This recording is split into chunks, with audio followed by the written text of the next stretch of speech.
కొంతమంది ఈ మధ్య మాకు ఫ్రీడమ్ కావాలి, మా ఇంట్లో ప్రైవసీ లేదు, నాకు అసలు ప్రైవసీ లేదు, నా పేరెంట్స్ చాలా స్ట్రిక్ట్ అని కొన్ని వీడియోస్ పెడుతుంటే చూసాను. నాకు అనిపించింది ఫ్రీడమ్ కావాలా?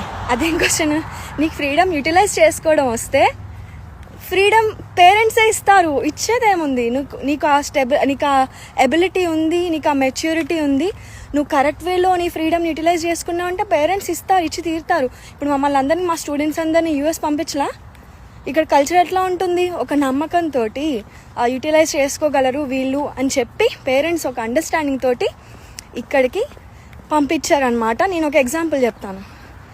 ఇక్కడ ఈ కూలి పనులు వాటితోటి ఎంత కష్టపడుతున్నారు స్టూడెంట్స్. ఇక్కడ ఆడపిల్లలు అబ్బాయిలకి ఏం తీసుకోవట్లేదు. నేను ఫెమినిస్ట్ అది ఇది అని చెప్పి నా మీద ఏమి సెటర్ లేకండి. టు బి ఫ్రాంక్, అబ్బాయిలతోటి కంపేర్ చేస్తే అమ్మాయిలు ఎక్కువ స్ట్రగుల్ ఫేస్ చేస్తున్నారు అండ్ చాలా రెస్పాన్సిబిలిటీస్ కూడా తీసుకున్నారు. రియల్లీ మనం ఫ్రీడమ్ని కరెక్ట్గా యూటిలైజ్ చేసుకోగలం అనుకున్నప్పుడు మనకి ఫ్రీడమ్ కావాలి అని అడగాల్సిన పని లేదు, ఆటోమేటిక్గా వస్తుంది. ఓకేనా? సో పేరెంట్స్ స్ట్రిక్ట్గా ఉన్నారని సెటైర్లు వేయడం ఆపండి, కెరీర్ మీద ఫోకస్ చేయండి, బాగుపడతారు. జై శ్రీరామ్.